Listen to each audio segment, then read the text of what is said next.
but I think we'll go ahead and get started. So I'm Bailey Hawes. I'm going to be kind of hosting everyone and introducing everyone. I'm the WEBA president this year, and we're so excited to be kind of helping co-host and co-sponsor the She's Daring Mighty Things event. Something I want to talk about really quickly is just kind of my experience with She's Daring Mighty Things. My freshman year, I really wanted to get involved, but I didn't know how. And I was really interested in the Focus Fridays, so I went to this one thinking like it's going to be such a big thing. It's just women there. It's going to be so empowering. And when I went, I got to kind of meet the WEBA presidency at that time, and so I knew I wanted to join. So here I am now in WEBA presidency, which is really awesome. And then, so my experience with She's Daring Mighty Things has been really impactful. Something that has stuck with me is just persisting and setting goals, which I love that we do at the end of each of our sessions. And our first speaker is going to be Amy Rees Anderson. Some things about her is actually my very first She's Daring Mighty Things event. The first thing I noticed about her was her red bottom heels, and I just fell in love with her in that instant. And so I've actually read her book, and she is also leading a cohort with the CGO, so I would encourage you guys to reach out to that and try and apply and be part of something awesome. And so I guess we'll just go ahead and start with Amy. Well, hello, everybody. Let me go ahead and share my screen here. Tell me if that is. Tell me if you guys can see that okay. Are we good? Yeah? Okay. Well, I'm so glad to be here. I wish we were in person. It's so much more fun that way, but we're going to be excited about the new COVID way of doing everything. And I wanted to talk a little bit today about what would you do if you weren't afraid. It's a topic that matters a lot to me because I know a lot about what it was like to be afraid.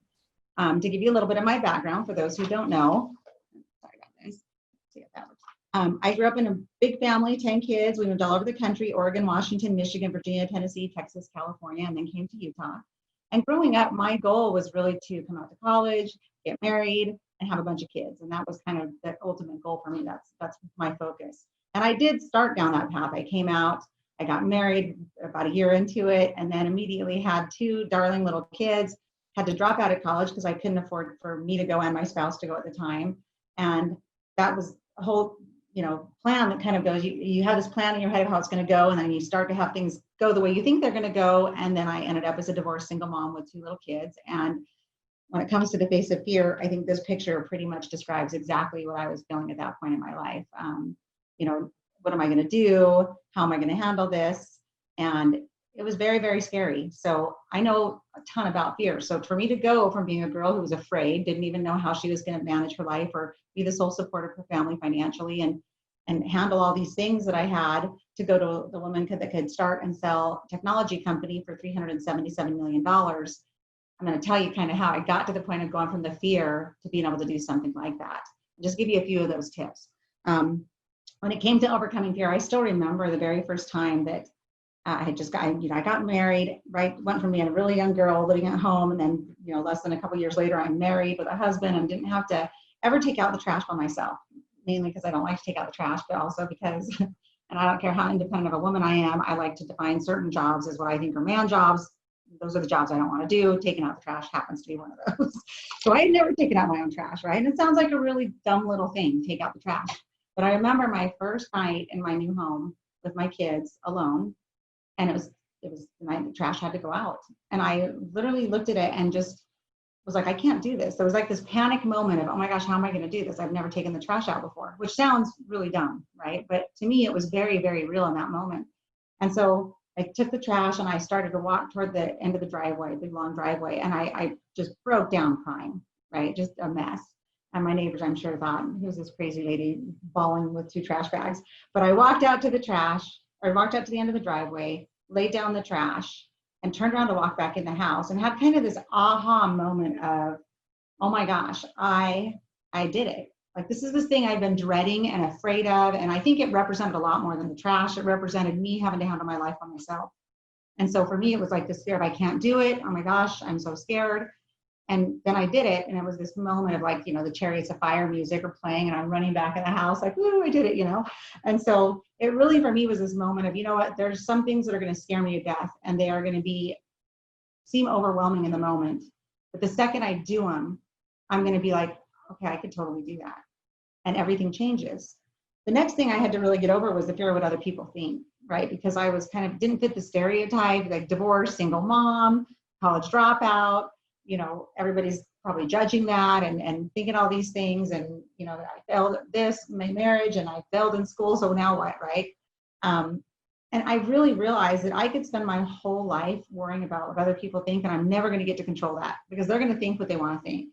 So I had to stop thinking about how others thought of me is important and really pay attention more to what did I think about myself. And not, in my case, it was more about like my relationship with God and what did I think about like what he thought of me, because I could control that, right? That was my actions. And I stopped worrying about what other people think. I also realized that we have a self-image, right, of how we are. And I could see myself as the girl that was really insecure when she looked in the mirror and didn't think she was good enough or wasn't smart enough or wasn't pretty enough or whatever it was. Or I could look in the mirror and try to see myself as kind of the person I wanted to be. And I could actually pretend to be that person I wanted to be when I got real scared, and then go back to being scared me again. So for me, that was Wonder Woman. So you'll notice the Wonder Woman dolls in the background, which are actually in a huge collection of Wonder Woman. And the reason why is because for so many years of my life when I was terrified, I literally had a trick I would do of closing my eyes and being like, okay, you're going to be Wonder Woman right now. Then you can go back to being Amy. And I would go out and do something that scared me as Wonder Woman. And that got me through so much. So little trick, totally recommend it. It works. The next thing was the fear of moving forward. It's like I was like, okay, so what I got to do? And I started making plans and thinking through things. And I have a grandfather who actually went to Utah State, so go Aggies. And one of my favorite people, he's passed on now, but I had gone to him for advice and said, I don't know what to do. And I said, there's all these things I thought about. And he kind of shared a story of experience he had where that same thing had happened when he was a young man. And he said that, he'd really been thinking about it and praying about it. And as he stood up, he heard a little voice in his head just say, get up, do something, do anything, just make a start. And he explained how that really impacted his ability to kind of go, you know what, sometimes I'm not going to know what the future holds. I just got to start moving, start moving forward. And so that was his advice to me, was to just stop thinking about it and start moving forward. So I had to ask myself this question, right? What would I do if I were not afraid? I had so many fears in my life at this point, you don't even understand. And so the question was, what would you do if you weren't afraid? And as I sat and thought about that, I decided I'm going to make a goal poster for myself. Now, at the time, I thought goal posters were kind of hokey, but when you're down in the dumps, you'll try anything. And I was down in the dumps. So I thought, well, I'm going to make a goal poster. Who cares if it doesn't work? So I sat down, and on this goal poster, I just put some things like, you know what, I don't know what I'm going to be. I want to be an entrepreneur, because I want to start a company. I'm going to figure this out.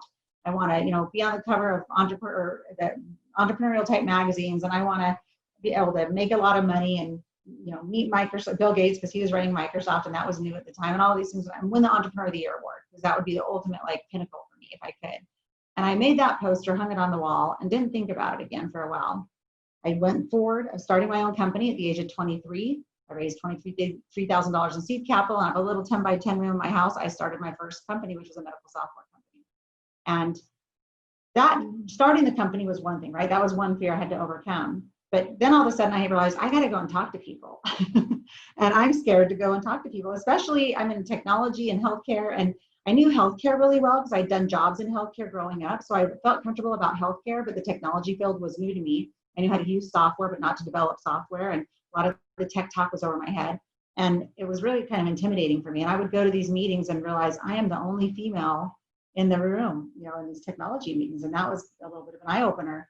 And so I felt like, okay, I'm sure I don't have anything to add that's valuable. And I would sit in a corner and just be at the event and then leave and not really get anything out of it. And one of the events I was there, someone walked up to me and just said, hi, how are you doing? So good to meet you. And I was like, oh my gosh, thank you for talking to me. Like in my mind, I was like, thank you for talking to me, because it totally made me feel like, oh, somebody is does think I belong here, right? And as I left that meeting that day, I realized how many times are there other people in that room that felt the same way I did, where they're just waiting for somebody to come and talk to them and break the ice with them. And so I decided I'm going to just try that. I'm going to go up and act like I do belong there. And I'm going to go up and say hi to people and be like, hi, so nice to meet you. Like your tie, darling outfit, whatever, and And I started doing that. And when I did, all these other people, you could tell, felt that same way I did, which was, oh my gosh, thank you. Thank you for helping me feel like I belong here. And it really showed me that people who have the courage to put themselves out there are helping other people to have the courage to do the same. And so not to hesitate going and meeting people and smiling at people and just letting them know how anything, a compliment, a little, where are you from? It doesn't matter. People like to know that you acknowledge them and appreciate them being there. And if you can do that, you will break the ice for people and actually network much easier. I also had a huge fear at that point of juggling everything. Here I was a single mom. I had 2 little kids. I had a company that I'd started. Everything started to grow like crazy. And suddenly it was like, how am I going to do this all? I think that was one of the biggest fears. How am I going to do this all? Like, no one can do this all, right? There's laundry and I got, throw up to clean up over here and all these things. And it was scary. But I decided I'm going to just suck it up and do it. I'm just going to buckle in, and my 2 little kids, darling kids, they're going to come to work with me. And so I had 2 little Fisher-Price desks, and that was my 2 little kids when they were little. And they literally had their own little space in the office, and they would come to work with me every day. And, there was times that they were sitting there watching mom on a really important business call. And then, another minute we'd be playing in their little Winnie the Pooh tent together. So I learned that it wasn't the end of the world, and I could make things as good as they could be for my kids. And obviously it wasn't the ideal, for sure, but it was the best that I could do in the circumstances I was in, and I would figure it out. And you know what? Those little kids enjoyed being in that office. I mean, they, to this day, now they're grown-ups, they rule the roost because they were so used to mom being CEO and taking charge and all those things.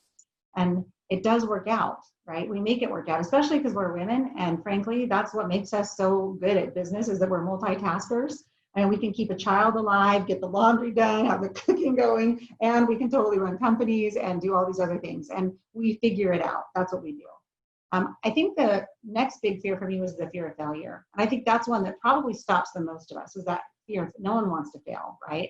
And I have made so many failures at this point where I started my company, and on a personal level, I mean, I just dumb as a rock in a lot of areas, right? Really smart at certain things and really just not that smart at others. I found so many checks in college. They had to have my dad fly out and meet with the bank president because I didn't know when you wrote a paper check, you had to balance it against the money in your account. That's how naive and out of it I was, right? I didn't even know what EBITDA meant for the first several years of running my company, which is that on your income statements, right? It tells you how much you're making in profits for the company, but I didn't know what those terms meant. So there's so many dumb things I did where I made all these mistakes and didn't understand it and could look at those as failures. But the thing is, anytime those things happen in your life, right, whether you try and fail, it's actually the way you look at the failure that you got to change your thinking on. Because when you make a mistake, one, you want to learn from it, because no one wants to make the same mistake twice. That's just straight up dumb, right? You want to learn from it, own it. I learned to just be accountable for it, and don't try to make excuses. It'll go over so much better with people when you just say, you know what, I made a mistake, I screwed up, and here's what happened. Here's what I've learned from it. And you know what, I'm going to fix it. And then I'm going to make sure I do things in my life to make sure I never make that same mistake again. And when you can do that with people, it changes everything. As I was running my company, we had a customer that we had something that we had done wrong and made a big mistake. And it was super scary. And we were like, oh my gosh, we're going to lose the customer. Well, we fixed it really quick. Customer still didn't know about it. And we decided, okay, our number one rule is integrity. So we're going to call and tell the customer. And we're just going to be honest with them. And we did. We picked up the phone. We said, here's what happened. We made a mistake. This is what we learned from it. This is how we're fixing it and how we'll make sure it never happens again. And it was really scary. But the customer said, thank you. Thank you for being honest with us. That's how most people will treat you when you just own it and take care of it that way. And as long as you don't make the same mistake again and show them the respect, people will forgive you and allow you to move on.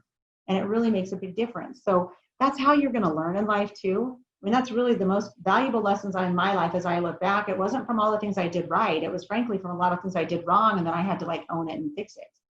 So I learned how to, instead of being so afraid to fail, just to think differently about the way I viewed failure. You don't fail if you learn something that made you a better person. So any of the mistakes you make that you now become smarter from, those are not failures, and never look at those as such. And then you won't be so afraid to try. The other thing was to overcome the fear of being vulnerable. And I think that's a really hard one. I think for a lot of us, and especially, I had been through kind of an abusive situation, and that creates its own dynamics for you to try to overcome in my life, and overcoming this fear of putting yourself out there and being real and authentic. I really felt like for a long time, everybody expects me to know everything and to be like so sure of myself. And as a boss, especially as a woman in business, you know, they're already saying, oh, she's a woman, should I give her credibility? And I was like, I gotta act like I have it all together and have it all down. And when I did that in the early years, it didn't help me at all. And in fact, what it did is it turned a lot of people off, where they were kind of like, she doesn't need our help. She has it all down. And here I was, I needed help so bad, right? So I decided to change the way I was approaching it. And I started to write a daily blog to my employees and put myself out there and say, you know what, this is what's happened today. This is some mistakes I've made. This is a lesson I learned. This is something I really need your guys' help with. Is there, you know, can I get your opinion on this or ideas on this? And the more I got authentic and real and didn't act like I had it all figured out, because I don't, right? Everybody around me suddenly wanted to help me succeed. They wanted to kind of rally and be there for me and be like, oh yeah, she values our opinion and she needs our help. People want to help you. And so if you will be vulnerable and authentic, and don't, even customers want to help you, right? Mentors, when you say, you know what, I'm a student and I'm trying to figure this out, or I'm scared, like this is hard for me and I don't understand this. People love to help people that say that to them because they know it's coming from such an authentic, vulnerable place. So it really was humbling for me to learn that that was the smartest way to get people to help me succeed, was just frankly to be real and to be true and honest and vulnerable about admitting what I was not good at, and being honest when I was good, but not being arrogant about that. And so those are the things I think that really helped me tremendously to be able to grow my company, which it did. It grew very, very successfully. And that's what led us to this $377 million exit of the business. So those things would not have happened if I hadn't learned how to dare mighty things, right? You got to be willing to dare mighty things by not being afraid to fail, by not being afraid to put yourself out there and to try and to put yourself in the running, frankly, right? And so I wanted to kind of share with you guys that I think part of the reason that I was able to get to what I consider pretty fabulous, I mean, that 377 didn't hurt, right? So being able to get to fabulous would never have happened if I hadn't first learned how to overcome my fear. And sometimes it's not that you're even not feeling the fear. I still feel fear all the time, but I don't let that fear stop me. And I think that's the difference. I'll feel it and be like, okay, yeah, I'm afraid, but you know what? I'm going to learn from this. And I know it's not about what other people think. And I don't have to worry because I can't really fail as long as I get a little bit better from whatever I tried. When I can do those things, that's how I'm going to get where I need to go, right? So put yourself in the running. If you want to dare mighty things, put yourself in the running and do it even if you don't get picked. And that's the biggest thing is, you know, my son was running in high school. I told him to run for student body his freshman year of one of the biggest high schools in Utah. And he was like, oh, is that hard? I'm like, no, it'll be fun. He goes and puts himself in the running and then was like, why did you just tell me to do that? And I was like, I'll never, why would I run for office? No one even knows me. I'm this little freshman. I was like, it doesn't matter. You're not doing it to necessarily win. Do it for the experience. Do it to put yourself out there. And you know what he did? And he didn't win the election, but he had an amazing time in high school and got to know everybody. And it really changed the outcome of his life. And I had an employee that we were hiring for a position that was way above his like experience level, but he applied and he put himself in the running. And even though he didn't get picked, every time a position came open, I remembered him. And I was like, oh, I wonder what he's doing now. I wonder what he's doing now. Even though they don't get chosen at the time, you're going to get noticed. And when you get noticed, other things happen because of that. So as you're going through your experience here at the university, don't hesitate to get involved in the clubs and put yourself in the running for opportunities, even if they seem like I'm so unqualified, right? Who cares? Put yourself in the running because you're doing it for the experience of trying. I'd also tell you to make sure, and especially women, stop apologizing. One of the things that I found as a CEO and as I've worked with women and since then is as women, we tend to apologize. We tend to apologize for everything, right? We say, oh my gosh, I'm so sorry. I got to go take care of my kid, as if that's a bad thing. Or I'm so sorry, I've got to help a friend, as if somehow that makes us weak or incapable.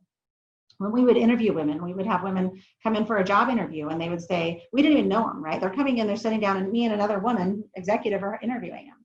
And they would come in and say, you know, I just want to let you know, I have one example, someone said, I have a special needs child. Sometimes I do have to go and take care of certain things. And I'm really sorry about that. And we're sitting there going, wow, like if she's afraid of this and she feels like she has to apologize, we don't know her, but she knows herself. So we better maybe not think that that's going to be okay, right? Because maybe she won't have an ability to get the job done. And it made us think, oh, we shouldn't hire that person. Like that's what you go through mentally. Whereas if that same person would walk in the door and say, you know what, I have a special needs child that I do need to at times take care of, but you know what, it's not going to get in the way of my job. I will still get my work done. And I appreciate you giving me your confidence in that. And it's kind of like, oh, okay, if you got it, then I'm going to trust that you got it. And I think it's the difference in how we approach it as women, as we should not apologize. It's okay to be confident about those things and not feel like there's something that's a negative in your life. The other thing is just be likable, because people really want to do business with people they like. So be a Tigger, not an Eeyore. Be fun, be happy, be positive. Don't be the kind of whiny, oh, poor me. That's not fun for other people to be around, right? So try to be just positive about life and make it fun. And never, ever, ever give up. Because as you go through to dare mighty things, you're going to have struggles and you're going to have things that feel like failures in the moment. And there's going to be times that you fall on your face and you're embarrassed and you think everybody's thinking, oh, who's that person, right? And who cares? I kept a little quote on my wall my entire life that says, everything will be okay in the end. If it's not okay, it's not the end. And I can't tell you the number of times I have stopped and thought, if I hadn't had that little mantra, when things did go wrong and things fell apart in my life, or when business failures happened and then the other things went wrong, I would not be in this position that I am today. Like if I had given up at any point, I wouldn't have been someone who could hire thousands of employees and give them jobs for their families and help provide them training that they could go on and do other things in their lives. I wouldn't have been able to financially bless the lives of people like students at universities and other charitable aspects that I'm able to do today. And the impact that I've been able to have on the world because I didn't give up is something that I want you to remember, because too many young people today are giving up. They think it's the end. Something goes wrong, a devastating relationship, failure in school, whatever it is, it's not the end. It is seriously not the end. And you're going to look back one day and go, oh my gosh, that is what made me who I am. And that is what helped me become this amazing, successful person that I am today. That's what's going to happen. So don't give up. I wanted to end with this goal poster because I'm so excited you guys talk about goals and that's a focus for you. Everybody that's ever heard me talk or read my book knows I am like crazy passionate about the goal thing. So I'm going to race through that goal poster that I told you I hung up on my wall all those years ago as a young girl. Well, 7-8 years later, fast forward, I was moving offices and noticed everything on my poster had actually come true. I had been on the cover of magazines. I had won Entrepreneur of the Year. I had met Steve Ballmer, who took over for Bill Gates, so it totally counts. But all those things had happened, and I was like, wow, that's actually amazing. And I still kind of probably thought it was a coincidence because I don't know that I totally believed in the goal poster thing yet. But I was like, it's pretty cool. And then my dad came and talked to me and he said, hey, me and your mom have to move to Africa for the church that we belong to. They were asked to go and serve a mission in the temple there. And he was going to be performing weddings in the temples there, sealings. And he said, you ought to come out to Ghana, Africa and get married and I'll perform your wedding. And I said, Dad, I don't even have a boyfriend. I'm running a company. I got 2 kids. I'm kind of busy, right? Don't even have time for, ain't got time for that. And he said, look, I really just want you to put this on your poster. So I did. And less than a year later, I was in Ghana, Africa, getting married to an awesome Idaho farm boy. I highly recommend the farm boys, by the way, ladies. Keep that in mind. So now I'm kind of like, okay, maybe the poster's real. So I come back from getting married and I made a new poster. And this time I was like, maybe I'm gonna go a little bigger this time. I decided I wanted to sell a company for a lot of money. I wanted to start a foundation to be able to help encourage other people to look at entrepreneurship as a pathway to self-reliance. I wanted to be able to go visit the 7 wonders of the world because that sounded like a really cool thing to do. And I found a little postcard and put it up there. So all these things were on this poster. And this was 12, almost 13 years ago, that I made that poster. Over the next few years, I started going to visit those wonders of the world, not because of the goal poster, but because I had different events or family members living places or I had business things going on. And I just happened to start going to those places that were on the poster. I also sold the company. I was able to start Rees Capital, which is my angel investment firm that lets me go in and angel invest in other companies and mentor other entrepreneurs to do what I did. I started the IPOP Foundation, which is our family's charity that stands for In Pursuit of Perfection. It works with people and encourages entrepreneurship. And I got my life back with my kids and my darling husband, my 2 little kids. And I was like, this is everything I've ever wanted, right? And my husband's like, well, now what do you want to work on? And I thought, well, I've always wanted to build a dream house. So I sat down and started a poster. Now the actual poster on this one is like, I don't know, it's probably 58, 38, 48 page PowerPoint. It's okay, you can make your poster big. And it was all the pictures I wanted of a dream house. So I wanted to model after Mariah Carey's closet because it was awesome. And these are some of the pictures of what I wanted to have replicated in my house. And then I spent the next 12 months and I built that house with the amazing closet. You can take a moment for the red bottom shoes on the shoe wall there that I love. And I know it's a very special closet, but anyway, those pictures show you the dream house. So then I sat down and made another poster and I was like, well, I want to see both of my kids get married in the temple because my son and daughter, that was important to us from a religious perspective. And I regretted that I had dropped out of college back then, even though I was like, I don't want to go back to college, that's silly. And debated, do I put something on about college? And my husband's like, just put it on there, you never know, right? And I was like, I want to have a bunch of grandkids because I only got to have 2 kids before I got divorced and I really want a bunch of grandbabies. So I told my kids they each get $1 million on their 8th child so I can get 16 grandkids. I'm just saying. And I thought it'd be fun to go to Europe. I'd never been there. And everyone kept saying, I had that blog that I used to write to the employees. I continued to write it, and it became a daily blog even after I sold my company. And so people were like, oh, you should write a book. You should write a book. I was like, well, I have a blog that I've been writing for years. Should I really do a book? And put it on the poster. So that went on the poster. Hadn't even finished the poster yet when I got a call, and a few months into it, they said, we're giving you an honorary PhD. So I'm officially like Dr. Amy, which I think is cool. Even though nobody will call me Dr. Amy, I still like to call myself that. And when they told me I was getting the PhD, I started crying, right? And it was like, they probably thought I was silly. But for me, they didn't know about my goal poster. They didn't know that that was something that was really meaningful to me. Then over that next I think it was over the next 12 to 18 months, my family visited all those places in Europe together, right? And we got to go see all these sites that I'd never been to all over the place. Both my son and my daughter got married in the temple. And 3 years ago, grandbaby number 1, little Flynn, named after Flynn and Tangled, we're kind of Disney fanatics at our house, was born. And then a year ago, Magnolia, my sweet little darling daughter, granddaughter named after the Mississippi state flower where her parents met on their mission.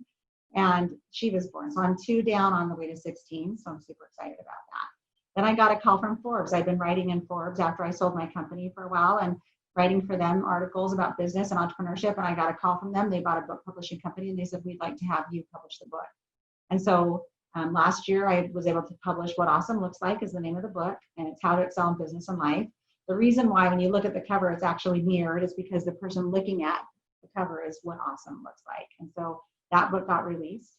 And I just want to say that for all of you out there that are kind of like I was, that young girl that looked at herself, if you look at the upper left corner there of that picture, that little pencil sketch, little crayon drawing, that's how I saw myself, right? Like that's, if you would have said, what do you see your life to be? That's how I would have drawn it.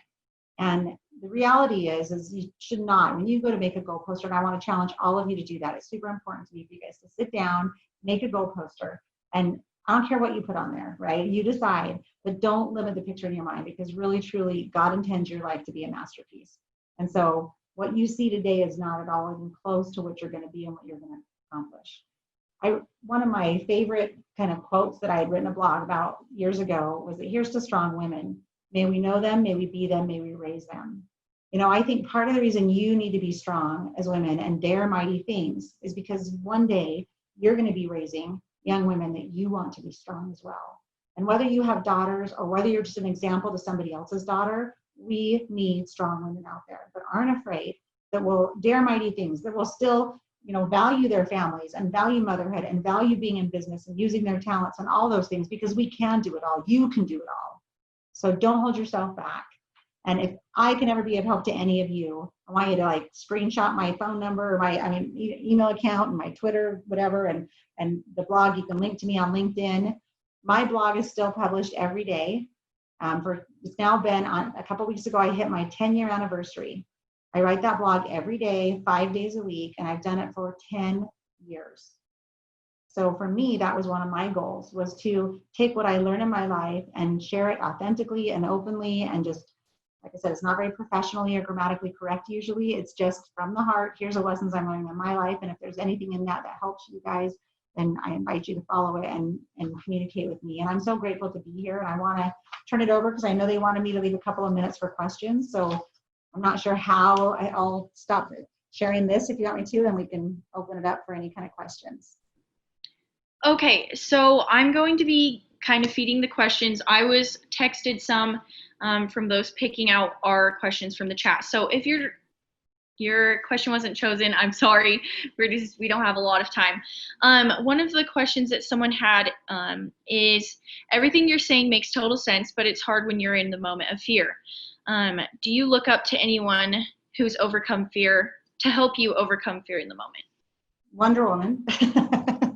I mean, I look at Wonder Woman, and I look at, I have a grandmother who kind of was one of my idols in life, that's passed on now, but she was just one of those people who, she just had such a depth of an understanding that it's not the way we live our life and what we're trying to do and who we're trying to please in life is really just our Heavenly Father and nobody else. And that really, for me, became the best way to overcome fear. And then I have a daughter who is now 24 years old, just graduated in entrepreneurship from Brigham Young University, and has just launched her company and done it fearlessly. And I look up to her because it took me a lot of years to get fearless. She's fearless now, and she's so young, and I look up to her a lot because I think she's pretty amazing. Awesome. Another question is, how did you decide the field of business you needed to focus on? Where did the inspiration come from? It really came from paying attention to discontent in the world and what people would talk about not being happy with, and then marrying that with my own experiences. So I had dropped, when I was in high school, I was in working in medical offices. And then when I came to college, I was working in medical while I went to college, and then I dropped out of college and continued to work in the medical field. And so I had a knowledge of an industry. And then I had this kind of passion for designing software. I didn't know it was software design, but I would draw screens and be like, oh, a system should work like this or that. But I didn't know that field, and that was scary. But I saw some issues there that they weren't designing things in a way that was friendly for the user. And I thought, gosh, if they could move this button here, or if they could add this feature here. And I finally was like, well, why don't I create that, right? Why don't I create? Well, because I didn't know anything about it. But I figured out that there's a really easy thing you can do, which is go to somebody who's really, really smart and say, hey, can you dumb this down for me how to do it? Can you relate this to something I'm familiar with? Teach me technology. How can you make it super simple? And it will get somebody who's like a genius in their field. You can get them to dumb it down for you and give it to you in a 2-minute statement. Think how smart you can get, how quick, by just asking a lot of geniuses to dumb it down for you. It works perfect for me, and that helped me get into that field. And just realizing there was features that weren't there, and they weren't, a lot of times, things that have been designed, and that's why women are so good at design, is we kind of tend to think about the emotional experience. Sometimes men think about the functional experience. And so it's such an awesome area to get women involved in, because they're like, well, how does it feel when I push this button? Not just does it work, but did I like the experience, and those kind of things. And as I realized that I was really talented at doing that, it kind of led me to go into that and not get over my fear of, okay, I don't know tech, because you know what, there was other people that did, and everybody wants to help you when you smile and let them know you appreciate their knowledge. So. Awesome. Well, thank you so much, Amy. I know that I look up to you a lot. Like I've said, I've read your book, so you're really awesome, and I'm so happy that you were able to join us. I think we're going to wrap it up. There are questions in the chat, so if you want to answer some questions in the chat or something, that would be awesome. But thank you again. Thank you. Our next speaker is going to be Sara Dent Merrill. A fun fact about her, just to introduce her, is she's graduated now, but last year she was our business senator, and she was the first woman business senator. So that's really awesome, and I think we'll turn the time over to her. Awesome. Thanks, Bailey. I'm going to present my screen real quick. Let me know when you see it. Can you see that? Okay. So I'm going to talk a little bit about how I dared mighty things. And first of all, I just want to thank everyone who's invited me to come today. I really miss a lot of you. I see some familiar faces and names, and I want you to know that you've impacted my life incredibly. So just to start off, these are some pictures just introducing myself. Like Bailey said, my name is Sara Dent Merrill. My husband right here on the bottom left is Caden. He's actually in the business school, so say hi to him if you see him. I graduated this last spring in international business and marketing. Like Bailey had mentioned, I ran for business senator. It was 2 years ago, and this top right picture is my husband and I campaigning outside the business school. And then I was also in the seed programs in Trujillo, Peru, and here's me at Machu Picchu on the bottom right. I love being involved in the business school. It truly impacted my life and my career. I was also a Huntsman scholar and a national advisory board member. So I encourage everyone to try and find ways that they can be involved in the school, because you can find so many connections and awesome experiences before you start out your career. So where am I now? I am currently the senior media strategist at Icon Health and Fitness. I joined Icon in 2019, and I was hired on as a junior media strategist, but I quickly advanced to a senior position within only 2 months. So it was a roller coaster for sure, especially because I was still full-time student, double majoring, and also the business senator. But I chugged through, and I'm so glad I did, because over the past year, I've managed millions of dollars of advertising spend across several social media platforms. So I represent these brands right here, Nordic Track, iFit, and Proform. And I manage the spend across Facebook, Instagram, Pinterest, YouTube, Hulu, Roku, Amazon, as well as a influencer network. So truly an awesome and incredible experience. I've been able to work closely with executives at Icon to promote marketing strategy, as well as give ideas for campaigns. The best part of my job is being able to see my work drive revenue and make an impact. So I can see the visible impacts of my work on the company as well as the fitness industry. So that's just a little bit about me and what I'm doing now. I'll stop sharing my screen for a second and just share with you what brought me to this point, and wanted to give some advice for the wonderful women of the business school. So 3 years ago, I was attending the first She's Daring Mighty Things Summit. I was a member of the business council and was seeing that I could make an impact on students in that role, and I really wanted to do more. One of the speakers at this event was our lovely Amy Rees Anderson, who we have with us today, which I really appreciate her words. She gave an incredibly engaging speech about her trials in life and what pushed her towards having a successful career like she did today. And at one point in the meeting, like she did today as well, she asked, "What would you do if you weren't afraid?" For some reason, that question truly impacted me. And one of the things that I was afraid of but always wanted to do was run for business senator. And so I ran for it, and I was business senator last year, and it was wonderful being able to make those connections. I wanted to give you some background on why that was so impactful for me. Growing up, my father, he told me that I could do anything I put my mind to. And I truly believe that I can. I placed my confidence in myself, and I tried to succeed in my academics from a very young age. I also put that dedication towards my future career and as well as my faith. But looking back, I've realized that each of these things, my education, my career, and my faith, all involved one thing in common.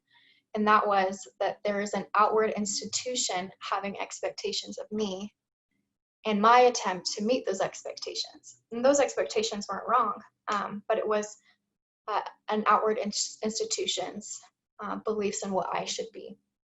And what I've realized is I was truly trying to find that outward validation because of my lack of inward validation.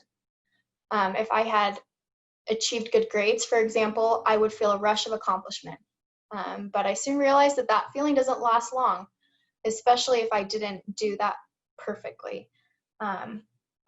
I would always try to find the next best thing to achieve to kind of fulfill that need that I had. To make light of the situation, I soon found myself to become a chronic overachiever. And that, it's not good. It's great. I had wonderful experiences, but it wasn't good for me mentally. I've been very vulnerable with people about my mental health, and it's something that I've had to struggle with. But being able to be true to myself has really helped me succeed, as well as having peace in my life.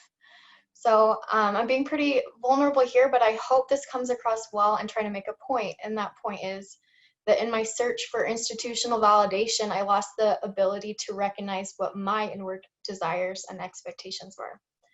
I had a come to Jesus moment during my senior year when I was trying to decide with what company I wanted to start my career.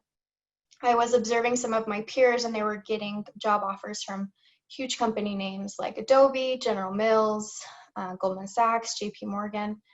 And I thought, I definitely can do that if I put my mind to it. But the question that changed my perspective was whether I wanted to do it. And So I had to sit down, and I sat down with my lovely career coach, Maren Stromberg, which I think she's here today, and wrote down the things that I wanted, what were my priorities in life. And those things were, first, I wanted to be able to make a measurable and meaningful impact to whatever company I'd work for. I didn't want to be a small pawn in a huge company, even if it was an incredibly desired after employer. 2, I didn't want a monotonous job. I wanted to be able to be creative and work on projects that I could put my name to. 3, I wanted to be a mother one day and have a role that would support me in that. I know a lot of huge companies struggle to offer that kind of flexibility with family life, so that was really important to me in looking for a job. And then last of all, I want to be able to support my husband who's in school, and that meant we were going to stay in Logan until he finishes.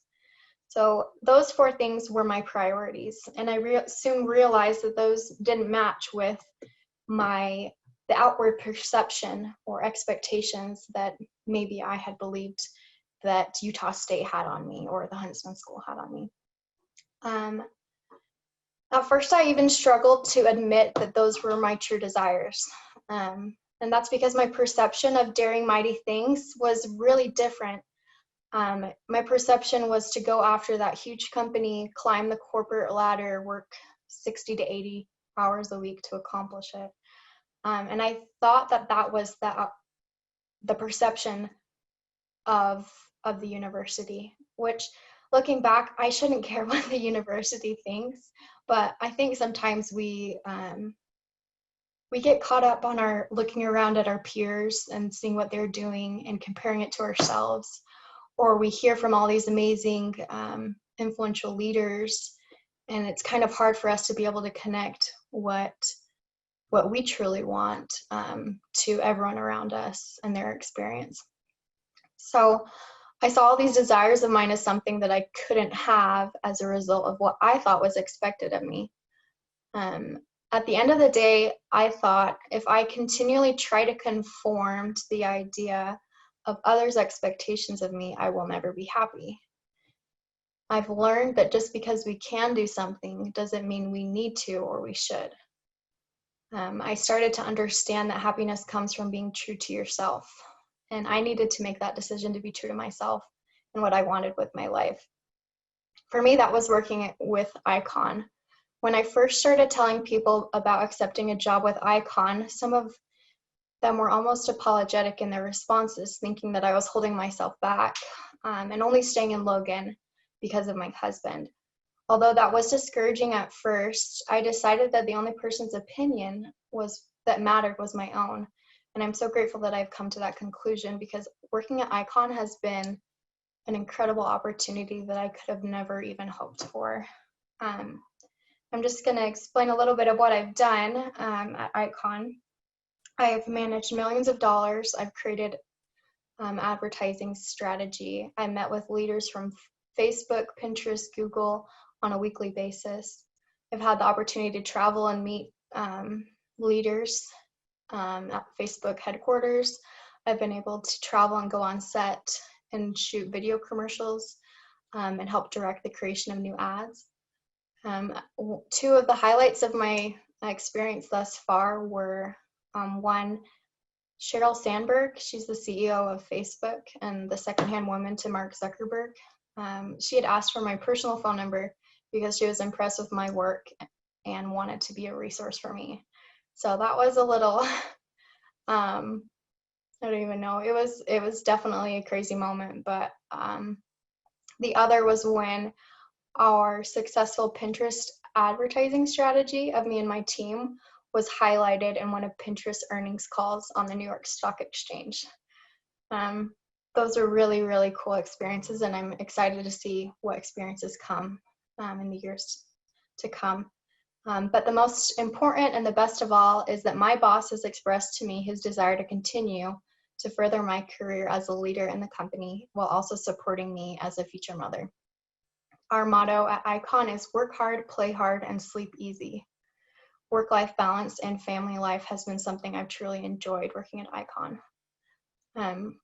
I've really been able to experience this because I followed my gut, And I'm going to share my screen one more time. Let's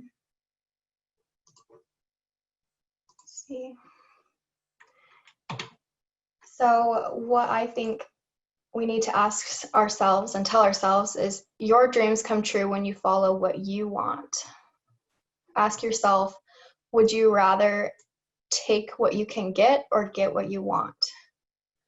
And my last question to pose to you is, what would you want to do if you weren't afraid?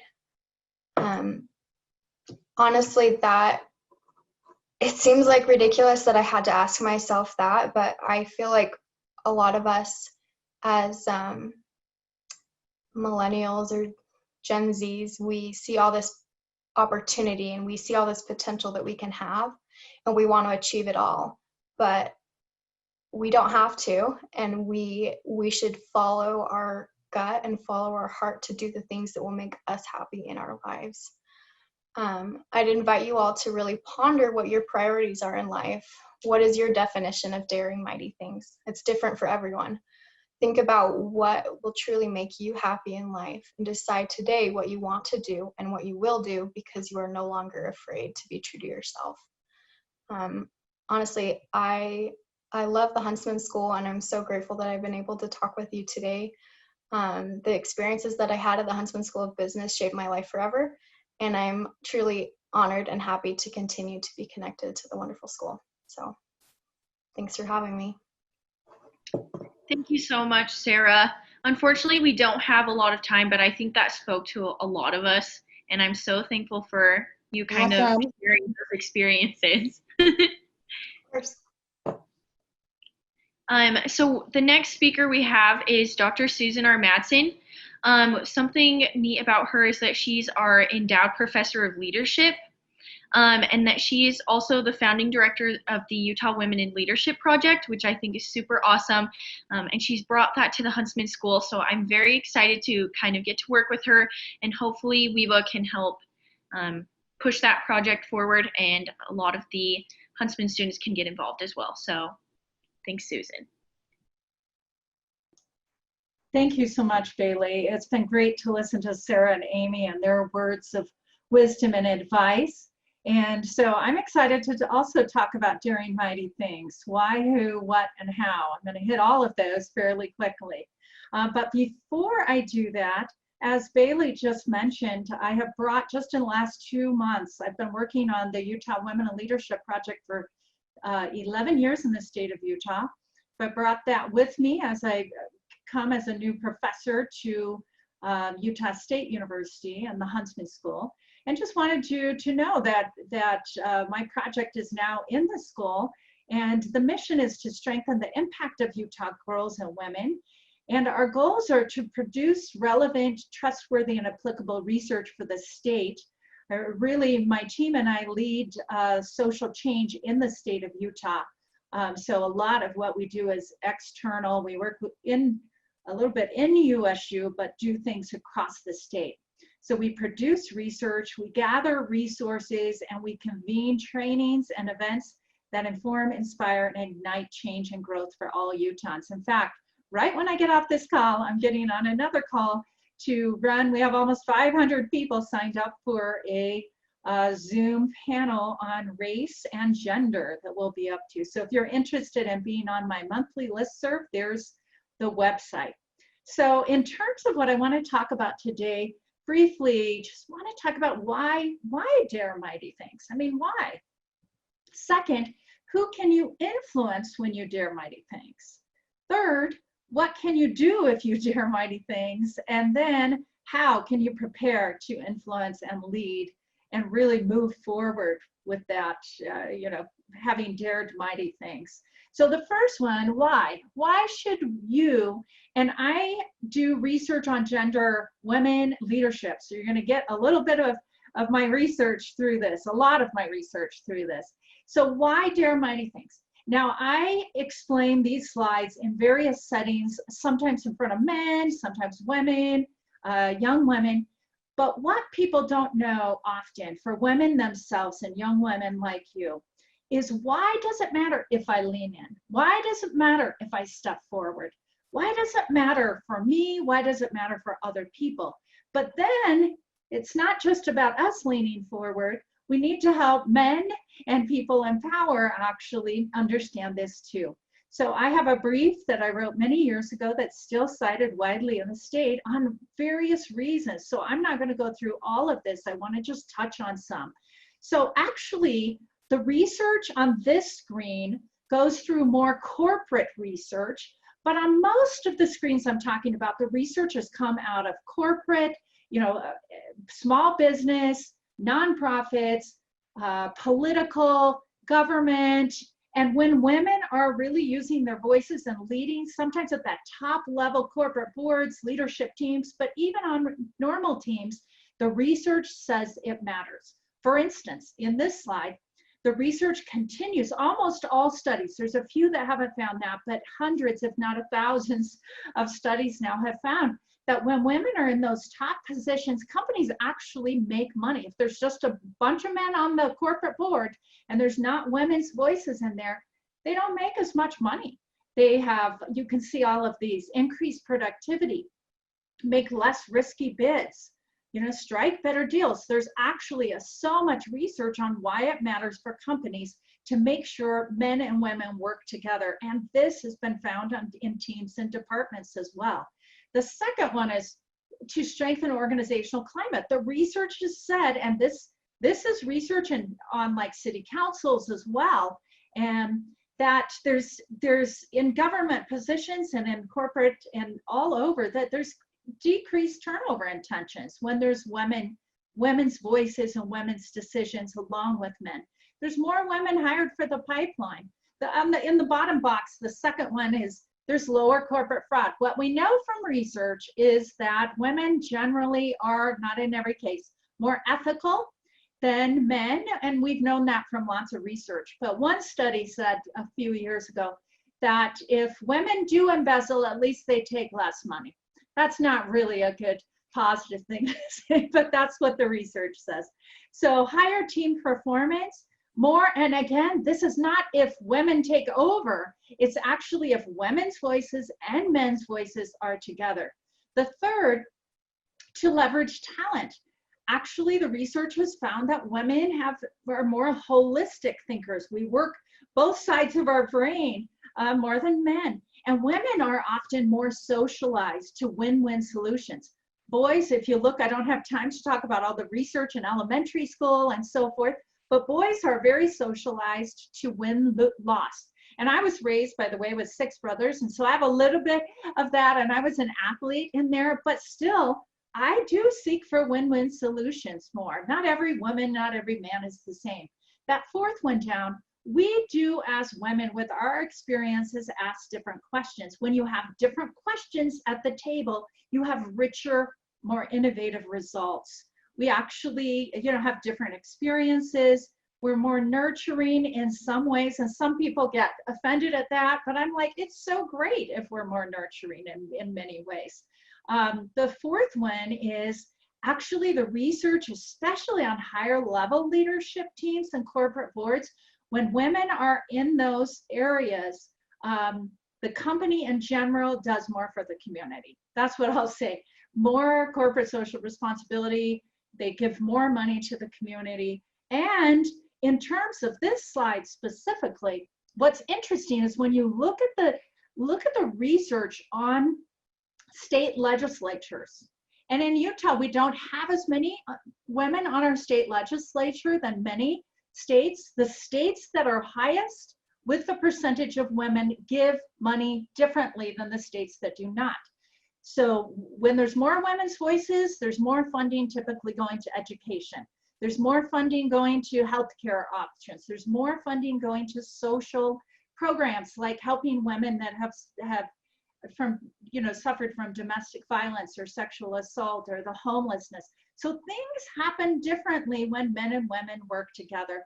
And then finally, the research, I love this one, is so clear that especially for complex problems, that if you have men and women both working together, and this can be on city councils, this can be in small businesses, big corporations, whatever, that there is increased innovation. that there's more creativity in businesses and other things, that there's greater problem solving, that there's higher collective intelligence in general when women are engaged in the decisions.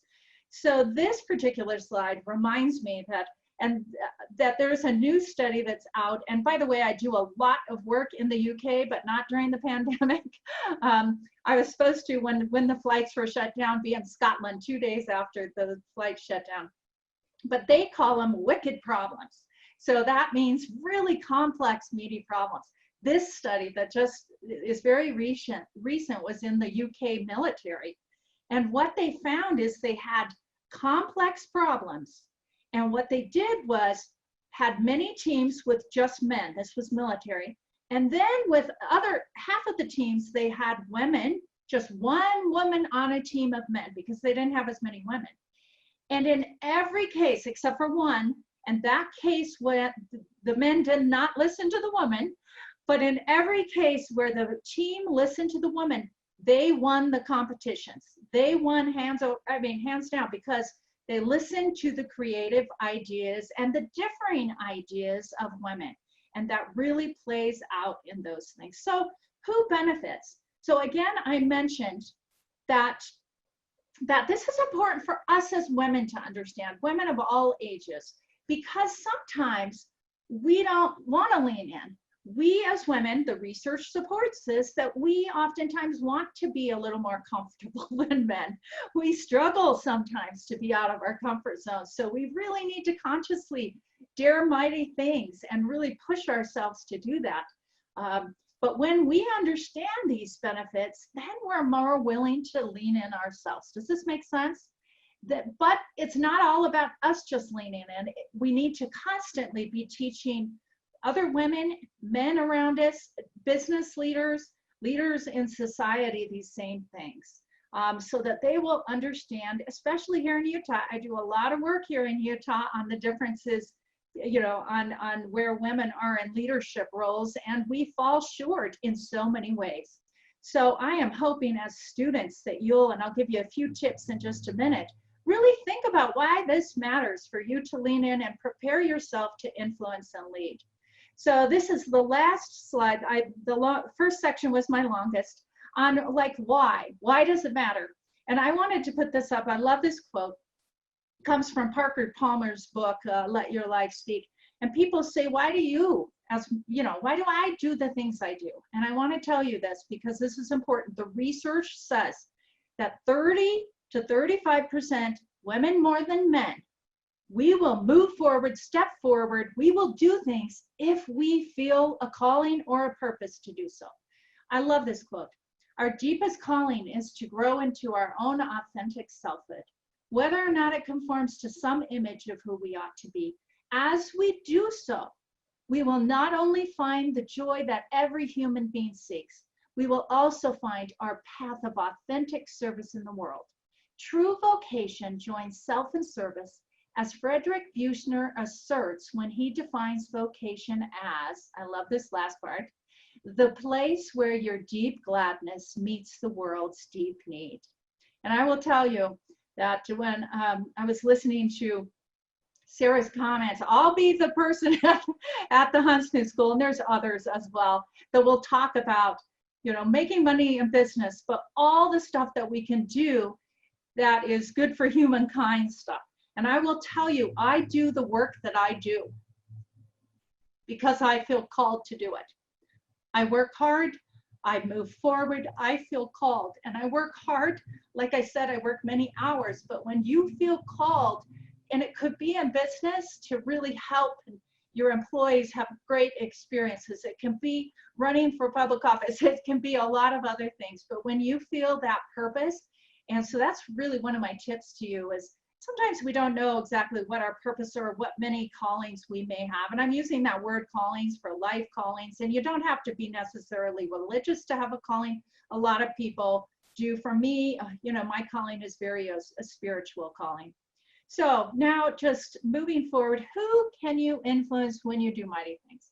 I just have a whole bunch of stuff. You can influence peers within your institution. You can influence children that you may have now or will have in future years, or partners or spouses.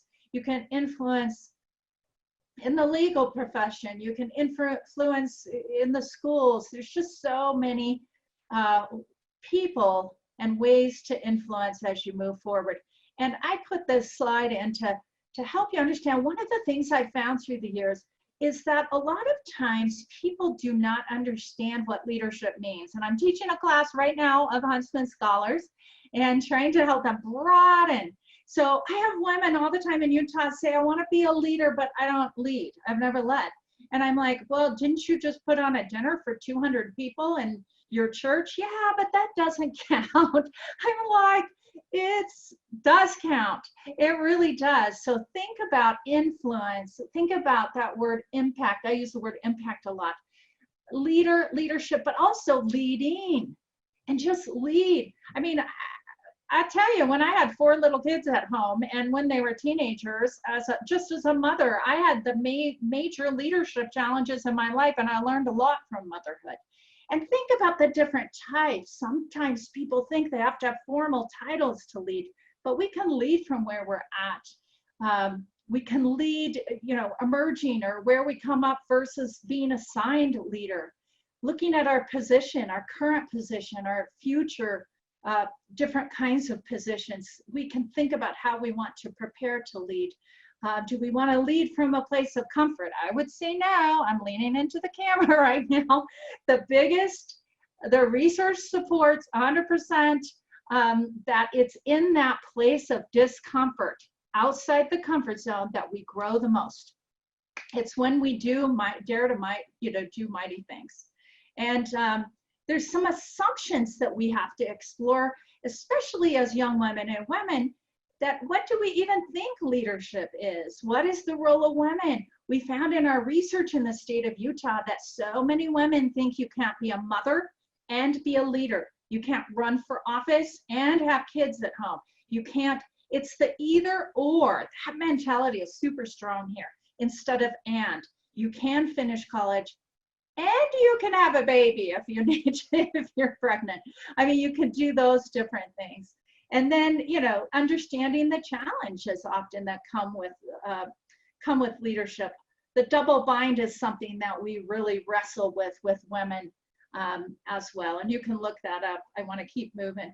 So what can you do if you dare mighty things? I will tell you right now, if you dare mighty things, one of the coolest things you can do is to aspire to graduate, to aspire to even consider that you can influence in ways in the home, outside the home, in ways that maybe you haven't even thought of before. And then what can you do if you dare mighty things right now in your life? If you do, you can prepare for opportunities. You can prepare in so many different ways. But preparing is the most important. I have students occasionally that say, well, I don't need to learn this. I don't need to learn that, because I won't ever do that in my life. And you know what I say, especially when I'm in Utah? How in the heck do you know that? That's what I say. You don't really know what you're preparing for in life. The coolest thing is when you are prepared for things that you don't know, you're just prepared. You can say yes to the coolest things in the whole world that you never would have dreamed, because you are prepared.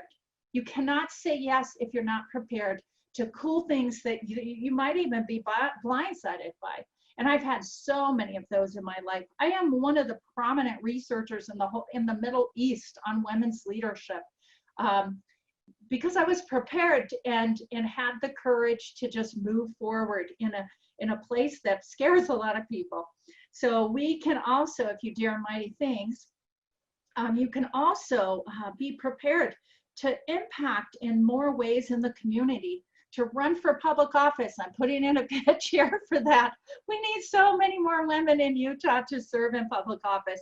You can work on public policy, things that change people's lives. I'm involved in public policy at our state capitol often, but you can also be a fabulous, employee supervisor, manager, leader in companies. And you can do that part-time. You can just vision. You can do that full-time, part-time. Women have options.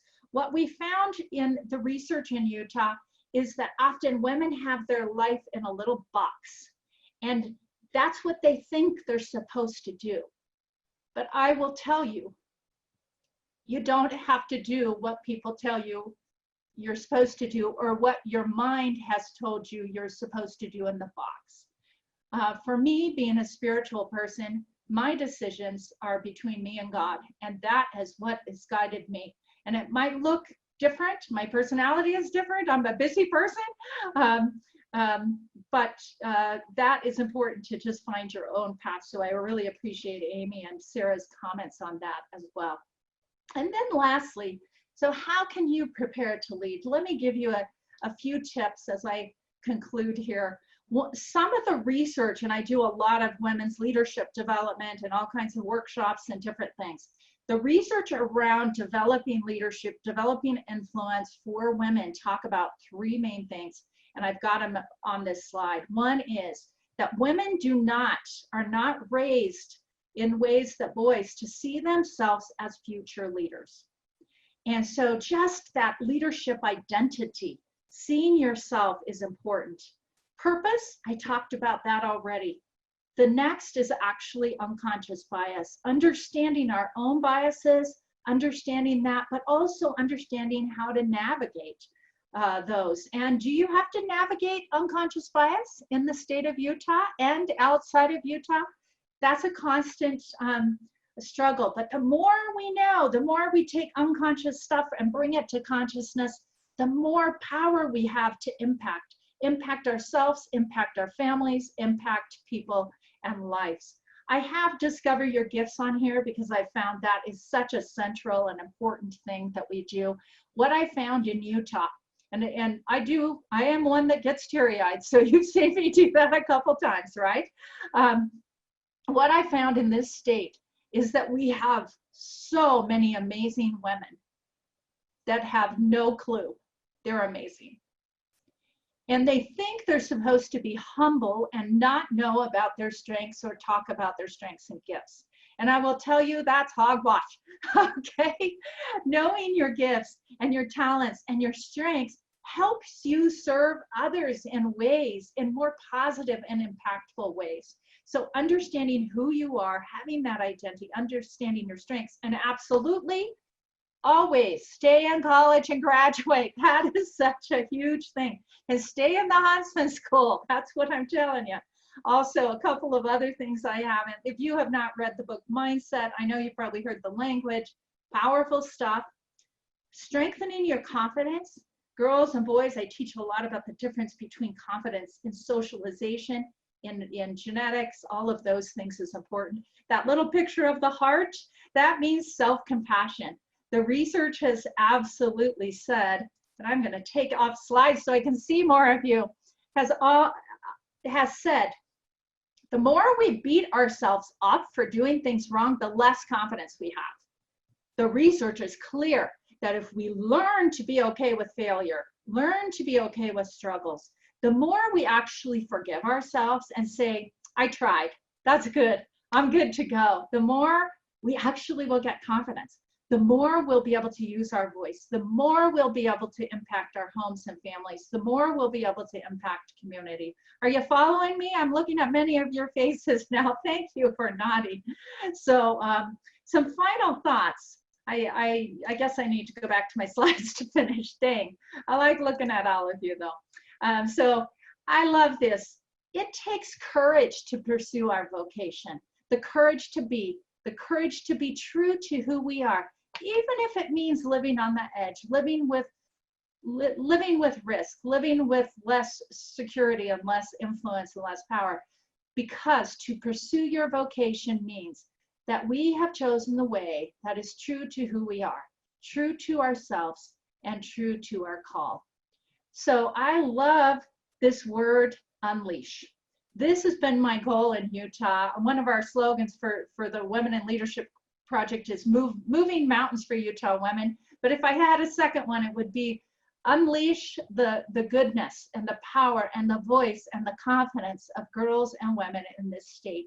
And when we can get to that point where we unleash your voices, unleash what you can really bring in bigger and more bolder ways, that's when things will change for thousands and millions of people in stronger ways around the world. I love this final quote. Never doubt that a small group of thoughtful, committed citizens can change the world. Indeed, it is the only thing that ever has. And I will give you that challenge as well, is that you are committed citizens and you are a group, as women who will meet in classes, as women who will connect in the halls one day when the pandemic is over, or in small groups on Zoom or wherever you're at. And I absolutely have seen one person, small groups, larger groups, change lives, one by one, big groups, and even women for whole countries. I was in Africa a couple of years ago and did some consulting with women who are very high up in a couple of the African countries. And I will tell you, a few women have changed things in entire countries because they dared greatly and were not afraid to step forward and use their voice. Thank you so much. Thank you so much. Thank you for clapping. I can see you. Thank you for your time, and we're so excited to see what happens with the Utah Women in Leadership Project. So now we're going to turn the time over to Professor Woppett. She is one of the advisors for the Women in Business Association. I look up to her. She is an amazing friend, an awesome mentor, and she was actually voted as the Teacher of the Year. So congrats to her for that, and we'll turn the time over to her. Thank you, Bailey. Thank you, Dr. Amy. We'll use that here at the Huntsman School. Thank you, Sarah, and of course, Dr. Madsen. I don't know about you, but I feel like there's this energy rippling across Cache Valley and across the state of Utah and wherever you might be watching this summit. And I hope that you feel energized for this semester and for this school year. We've been challenged to make this a growth year and not a gap year. And so I feel like all of you have chosen that path, and we're excited to be part of that journey. So as part of an opportunity for us to dare mighty, we're going to do something on Zoom that will hopefully break a record or set a record. We're going to ask each of you who are participating to take a minute right now, if you haven't been writing down things into your workbook, that you'll take your sticker at the very back of the workbook, and there is a sticker that says, "She's Daring Mighty Things" on it. And that sticker is the largest one.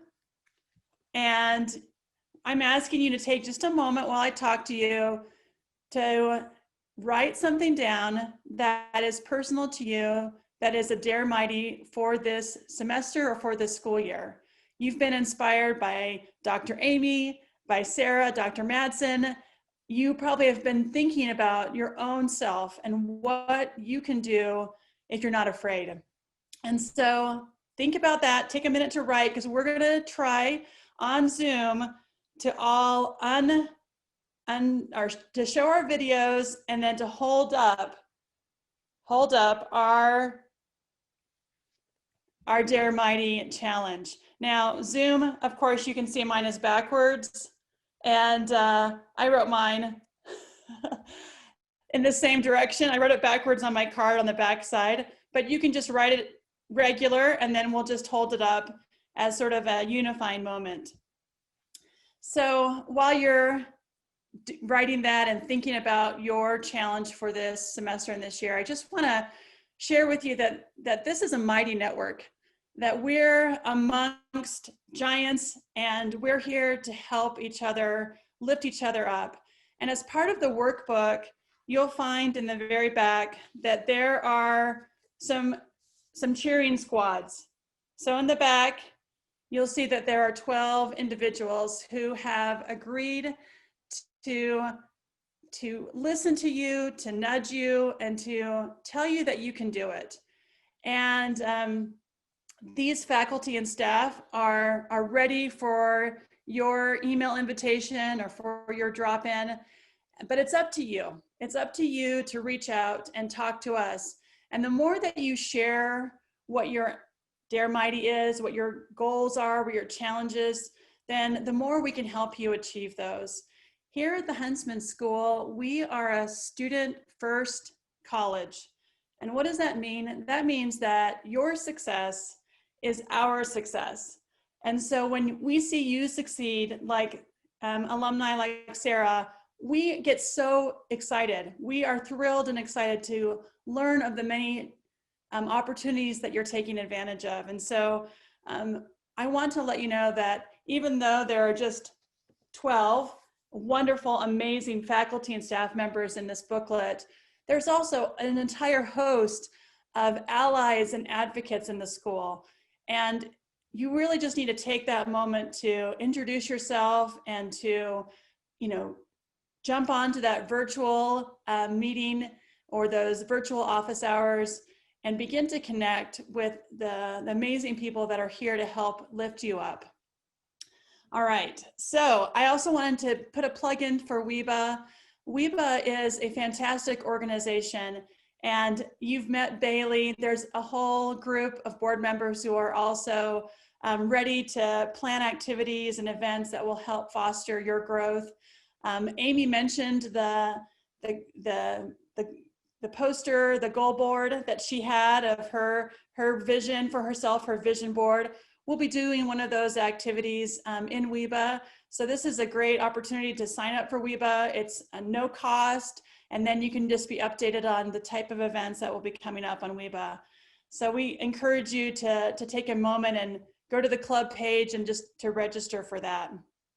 All right, I'm hoping that if you don't have a sticker from the workbook, that maybe you were creative and found like a Post-it note or something else to write your Dare Mighty. So don't let a sticker stop you, but we're gonna now attempt to do our Dare Mighty Zoom moment. So what you need to do is, everyone in the moment, see if you can get into some of yourself and your sticker.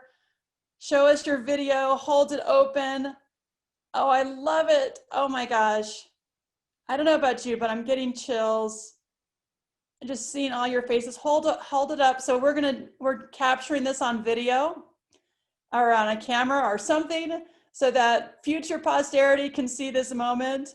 So smile. We'll do it just for another minute or two, or just a couple more seconds. Actually, our arms are getting tired. Awesome. Okay, we hope that they capture that. We can put that down. So as a final note, I just want to say thank you. Thank you for being the type of person you are. Thank you to our speakers. Let's start today to begin our Dare Mighty moments, little by little, whether they're big or small. And of course, be Aggie strong and to continue to Dare Mighty. So thank you, and we'll see you on campus. Thank you so much. Also, thank you to Sara and Amy for helping answer all of those questions and taking their time in the chat, because I know that is very helpful and personal for everyone. Also, follow us on our Instagram. It's just at USU WEBA. That's where you can get updates on all of our events and things, and so you can know when to buy a shirt. So we're so thankful for everyone, and thanks for attending. It was really awesome and inspiring.